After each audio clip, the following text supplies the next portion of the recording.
So I figured I would. Wait, why did you get two separate checks? Huh?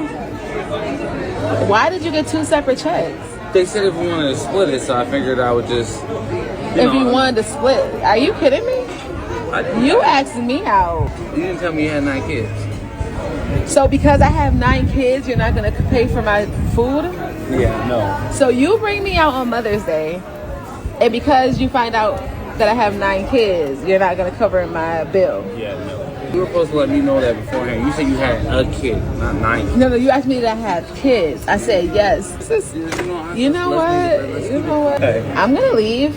No, you're not gonna leave. I'm gonna leave. No, You're gonna cover these because you invited me out to dinner. Okay, watch I call the police. And I'm gonna say you're running and dipping and dashing right now.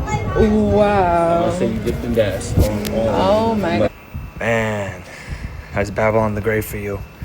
First and foremost, I'd like to give all glory and honor to Yahweh, Ba'ashem, Yahushai, Ba'ashem, Rakakadash, Brakata Yahweh, Brakata Yahushai, Brakata Yahweh, Brakata Yahushai, Brakata Yahweh, Brakata Yahushai, Kal Halal Yahweh, Ba'ashem Yahushai, Ba'ashem Rakakadash.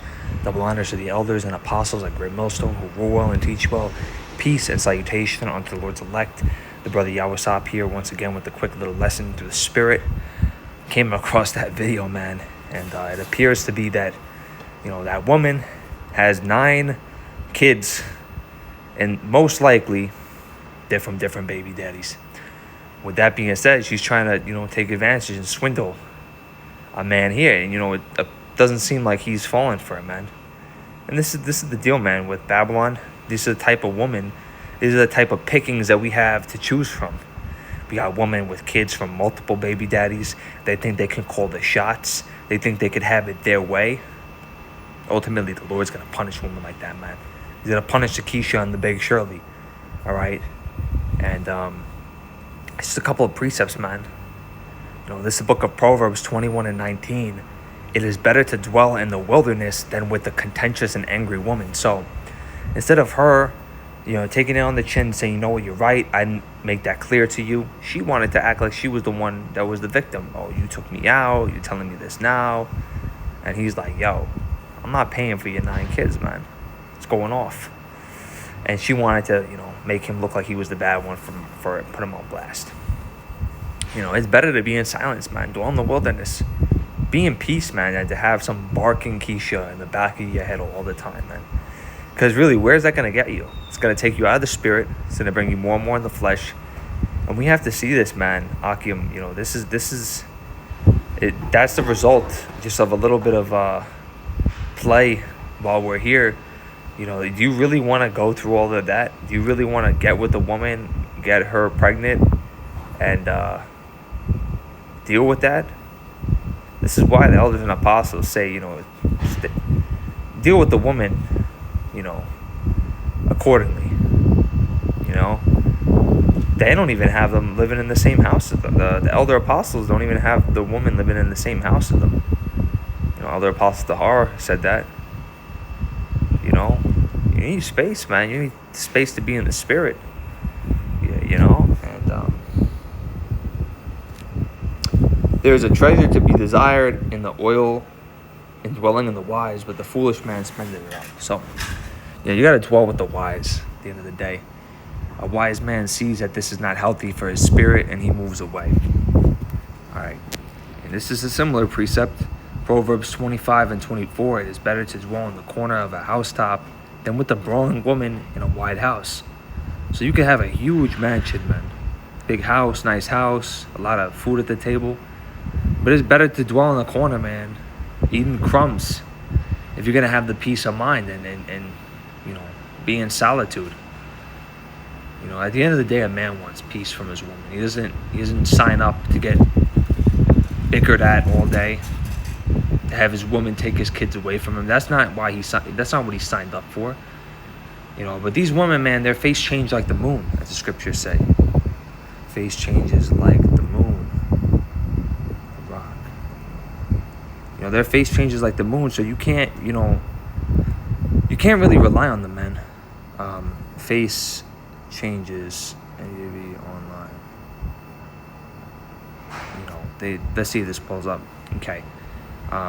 Ecclesiasticus 25:17, the wickedness of a woman changeth her face like, and darkeneth her countenance like sackcloth.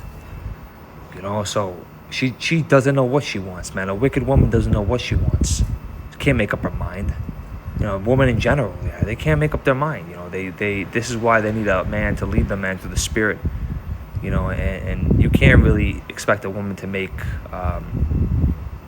you know, important decisions all the time. Sometimes that's, you know, it's the job of a man to do that. You know, so don't have too much expectations. You know, don't expect a lot from these women, man. You know, I'm speaking about the majority of the Babylonian women. I know there's some very few, and I mean few, sincere sisters out there, man. Because we know this, you know, we know the sisters, man, these women that want to put on an act. But we know the very few sisters that, you know, are actually taking this seriously. But, you know, going to this precept, because ultimately that woman was lying. And you got to be careful for these women that are lying, because it's very disrespectful. Proverbs 12:22, lying lips are an abomination to the Lord, but they that deal truly are his delight. So that woman lied to them, man. You know, she was saying that she had a kid, not 9 kids. It's like, you're bringing a whole village with you, my lady. You know, you bringing a whole village with you, lady. Crazy, man. Absolutely crazy. But this is what we have in Babylon. This is what we got to deal with. And this is why we pray that the Lord comes down and destroys this place, so that when we get to the kingdom, our women come correct. You know, they're in proper order. They're not bickering and arguing and putting men in harm's way. It's not going to be like that in the kingdom. The Lord hates that. He hates a liar. You know, and it brings me to this Proverbs 6:16-19.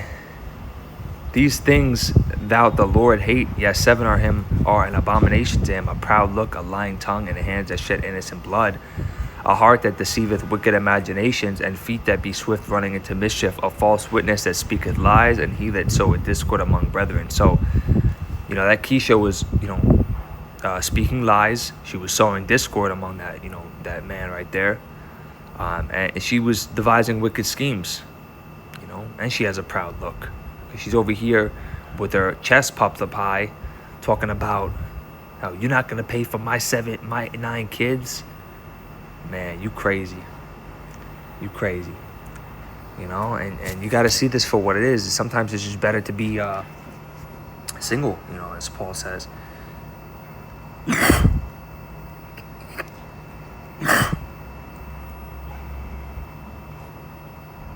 So it's the book of 1 Corinthians chapter 7. Now concerning these things whereof ye wrote to me, it is good for a man not to touch a woman, nevertheless to avoid fornication. Let every man have his own wife, and let every woman have her own husband. Let the woman render on to the wife due to benevolence, and likewise unto the wife. Also the wife unto the husband. The wife had no power over her own body, but the husband likewise. Also the husband hath not power of his own body, but the wife. Defraud ye not one the other, except that ye be content for a time, that ye may give in yourselves to fasting and prayer, and come together again, that Satan might not tempt you for not your inconsistency. But I speak this by permission and not of commandment, for I would that all men were even as myself. But every man has a proper gift of Yahweh, one after this manner, and another man after that. I say this therefore to the unmarried and widows, it is good for them that if they abide even as I, but if they cannot contain, let them marry, for it is better to marry than to burn. So, you know, that's Paul right there saying that, you know, if you're really burning, man, if you're sincerely burning, man, then, you know, get married or do what you got to do. You know, the other apostles have even said that too. Do what you got to do. You know, if you're really burning to where it's taking you over, and we all got times where we're like that, man. We're men at the end of the day. You know, it's our nature to want to do that. We got to do things in control and in balance, you know. But if you can handle it, it's better to be single, because that's a result of what you're really getting. These are the pickings. This is what we have to pick from in Babylon the Great. And we have women like that, women that are sleeping around with other guys or dealing with other guys behind closed doors, man. we're in a defiled land, man. Bread defiled among the heathen. And we got to understand that. So sometimes it's just better to just be single, man, and just focus on the Lord. Because at the end of the day, Yahweh B'Shem Yahweh Shai is our first love. And we have to spend that time with him, because when we get to the kingdom, man, we're going to have many riches and rewards, and we're going to have as many women as we want. These women are going to come correct, and we're going to have to rebuild the kingdom. And, we're going to have that when we get to the kingdom. So if the Lord really wants to give that to you right now, he will. And, Isaiah 4:1, he might even give you a couple of women. But still be careful, because you don't know if they're, demons trying to masquerade as light, so to speak. So just understand this for what it is, Akim. This is what you're getting when you're dealing with the woman here in Babylon the Great. And it's better to stay single, man, unless this woman is sincerely and truly sent from the Lord. And you'll know if that's the case. Just a quick little lesson to you through spirit. I wanted to make this short. I don't want to ramble for too long. So, Lord willing, I hope you found that edifying. I want to give all the glory and honor to Yahweh, B'Hashem Yahweh Shai, B'Hashem Rakakadash, Brakata Yahweh, Brakata Yahweh Shai, Brakata Yahweh, Brakata Yahweh Shai, Brakata Yahweh, Brakata Yahweh Shai, Kal Halal Yahweh, B'Hashem Yahweh Shai, B'Hashem Rakakadash. Double honors to the elders and apostles at Grand Millstone who rule well and teach well. Peace and salutation unto the Lord's elect. This brother Yawasap, to you, I say shalom.